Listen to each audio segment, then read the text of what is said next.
Good afternoon. Going back and looking at the film on Sunday, obviously really pleased with how we played collectively as a football team. All three phases of the game, we were pretty doggone good, and we were able to hold the ball for 43 plus minutes, and I think they added 16 and a half or something, so that usually leads to success. I was really pleased with the way we were able to get turnovers on defense in the first quarter and then capitalize on those turnovers to turn them into points, to get a little early lead, and our guys were playing with a lot of confidence. There was great emotion in the Fargo Dome, and fans were great, and our guys were excited to be back at home, and came out of the game relatively healthy. So we will start tonight at 7 o'clock with just a couple of guys that potentially won't practice today, but everybody that you saw on Saturday should be ready to go the following Saturday in a really tough environment at Youngstown, and it'll be a great football game. So open up for questions.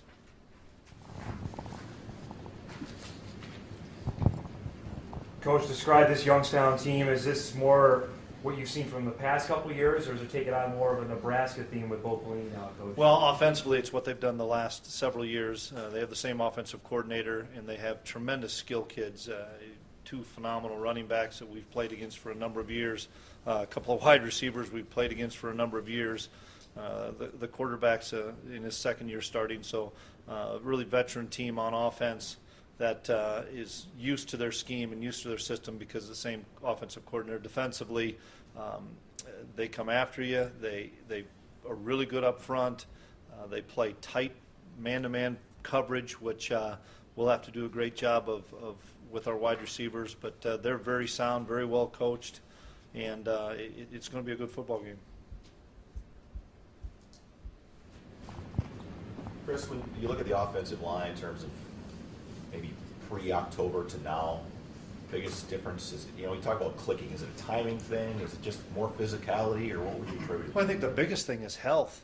We were down Plankers and Big Zach Johnson for most of the month of September, and even when they came back, they were, not really clicking on all cylinders. They were kind of getting back into playing. So now having those guys back healthy has made a big difference for us. And it's not just the offensive line. Our running backs are running extremely well. Our tight ends and fullbacks are blocking. Jedry Sears playing at really high level right now, doing a great job for us, and that helps open up some of those things as well. So I think bigger thing is health, and we're able to rotate Jack and Landon and Big Zach a little bit, and Jeremy, and trying to keep them somewhat fresh. But those guys are healthy.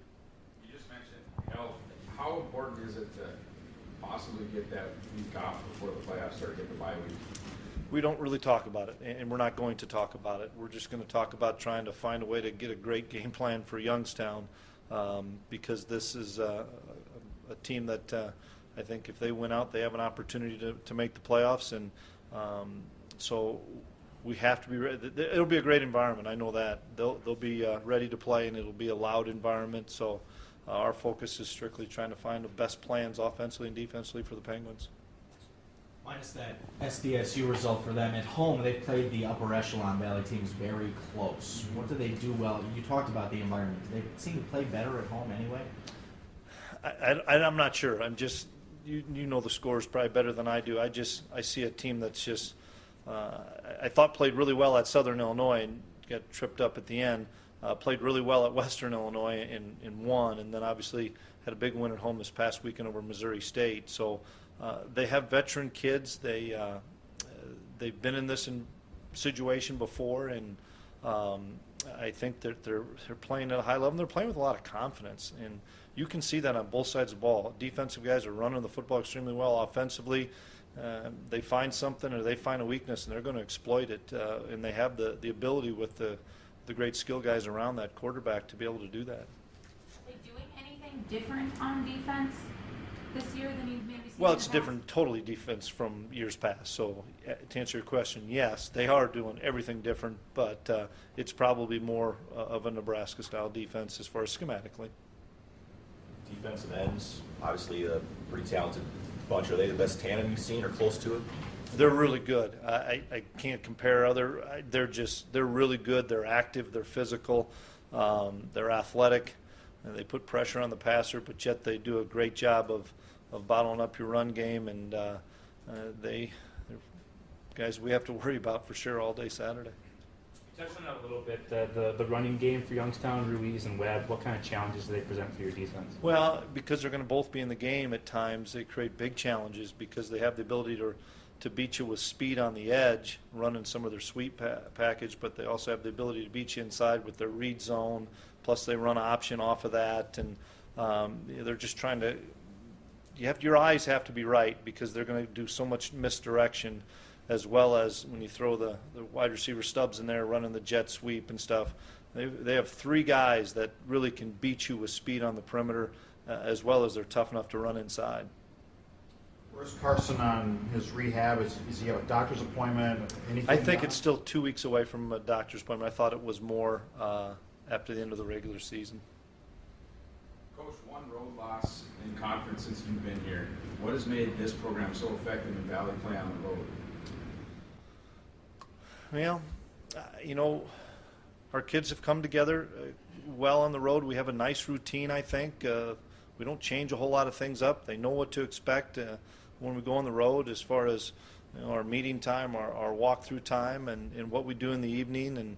And we have some big challenges on the road, and you look at it, most of those games have been tight, and our guys have found a way to win late, but that's not going to help us this week other than our kids just being in a routine of knowing what to expect on Friday and Saturday. Have you changed that routine at all in any way, shape, or form since you took the head coaching job? No, probably not. But in the same respect, Jeff, it's kind of what I've seen for 20 years of coaching, as far as what we do on Friday, getting everything done at your home facility, and then going on the road, getting to where you need to be, and just setting up shop in the hotel and having your meetings and stuff. Not many schools that I know of now stop at the stadium, just because of time constraints and those things. And now in the Valley, everybody's been to every place, so it just takes more time to do those things. And I like the routine that we've been in. Coach, you said after the game, you addressed the guys about controlling your own destiny. Is that all you have to say to them? Will you say it again this week about the things are set up well for the last 2 weeks? No, we talked about it on Saturday after the game. The guys know what's at stake. The guys understand, where we're at as a team, what we still need to do to improve.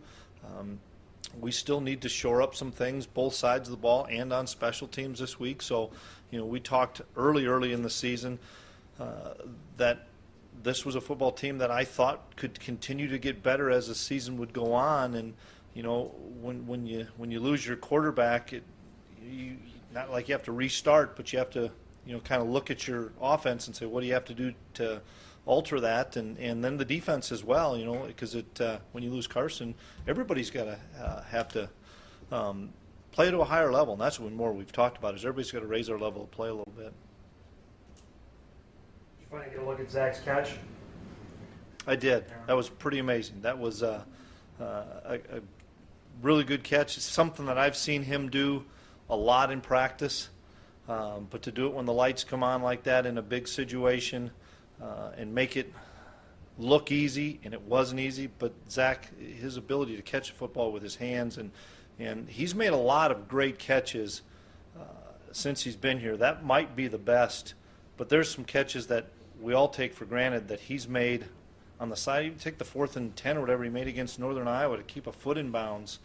He just has an unbelievable knack to and great body control. Where is Hunter Wells? You guys were able to confuse him, I think, as a true freshman a little bit last year. Where is he improved? Where do you see his difference? The game slowed down, I guess, a little bit? Yeah, absolutely. You can tell he's much more confident and comfortable in the system. Not only that, he's working with a lot of the same receivers and backs that he has, now for 20 games or so. And you can tell that he understands the system, and I think he's playing at a high level. And I think for them to be successful, he has to play really well, and you can tell the games when he has played really well. You mentioned in the preseason that Nick DeLuca had to be a leader, had to step up. Describe his play, and has he been one of those guys that it certainly seems that it's gotten better as we go along? He has gotten better and better each game, and he's become more confident, and he's been a field general for us out there as far as getting us in and out of defenses and getting us in checks and communicating not only with the front but also with the secondary. And that's the thing that I think I've seen the most growth in our team is if you're not on the same page with the front as you are in the back end, big plays happen and bad things happen. And Nick's done a great job of making sure that the people behind him as well as the people in front of him are on the same page. And that, sometimes it's easier said than done with a lot of, you guys see what teams do with motions and shifts and trades and jet motions and all the other things, and no huddle. That's the third, and this will be the fourth no huddle team we've faced in a row. Athletically wise, where does he rank with the linebackers you've worked with here, from Travis, Carlton, Grant? I mean, where does he stack? For an inside guy, he's in my mind the most athletic. LJ and him are probably pretty similar, but Nick has 25 pounds on LJ. But his ability to run, the ability to hit, the ability to cover, he's as good as I've seen. How do you feel like Robbie Grimsley has reacted to the increase in snaps?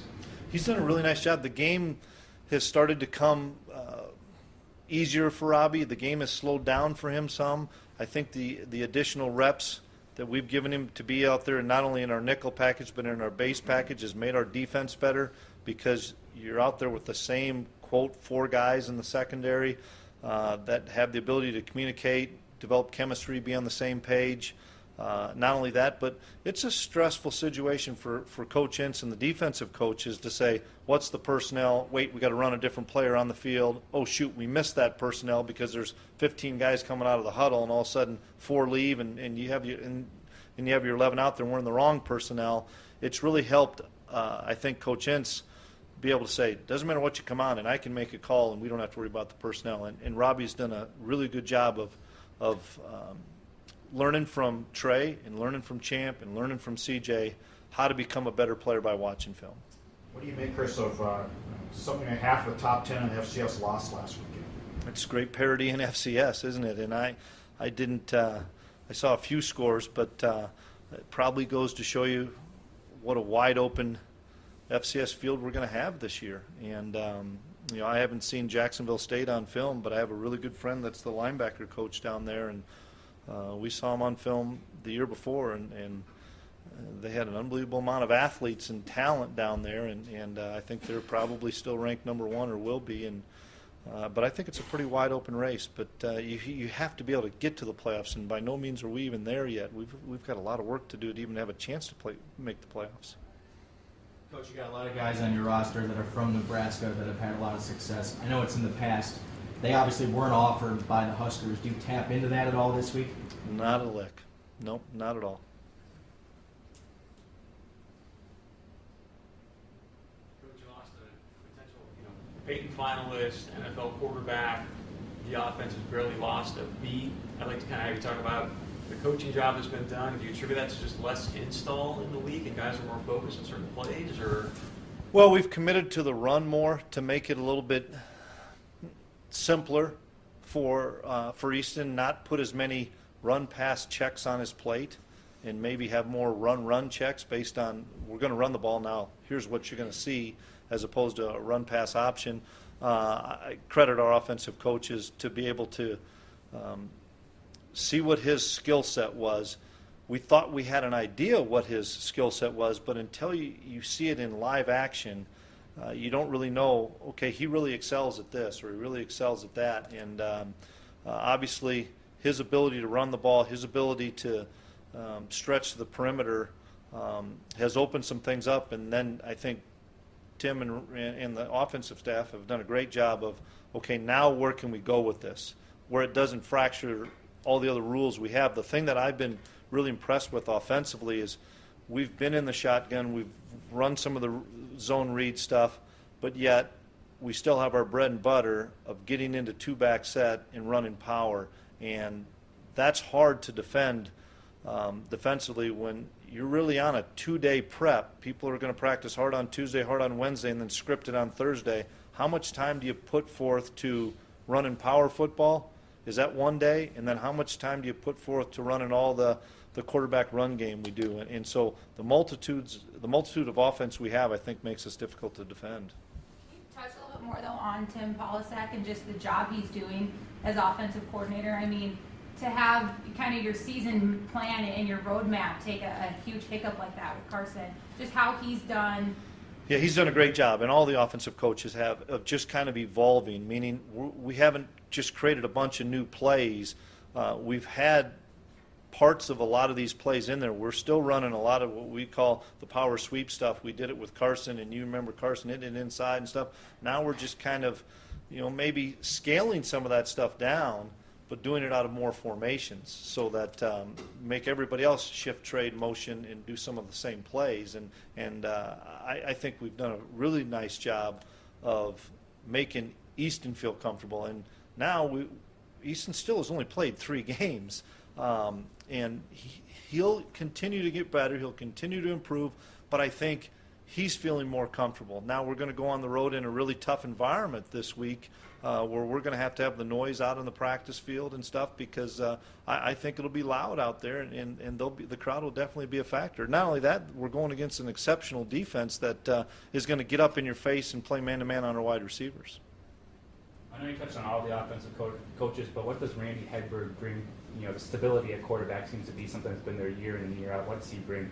Yeah, Randy does a great job of mentoring those guys, of explaining the game to them, and not just coaching Carson when he was here, but coaching every one of the quarterbacks, because at that position in particular, boy, if something goes haywire and you lose a guy, you can't say, boy, I didn't spend very much time with this guy, and we got to speed him up. He spends the same amount of quality time with all those guys and tells those guys, hey, you're one play away from being in the game. You have to prepare yourself like you are the starter, and that's what Easton has done, and that's what Cole has done, which gives us a little bit of security knowing that when and if Carson did go down, and he did, that the next guy would be ready to go. How important was it to get Cole Davis some game reps? Really important. He's another one that just needs those snaps, just needs those repetitions, and it doesn't help to have him on Tuesday, Wednesday, and Thursday in practice. You have to have the game reps. It's no different than Robbie Grimsley getting so much better as the season's gone on with the game reps. All right, thanks.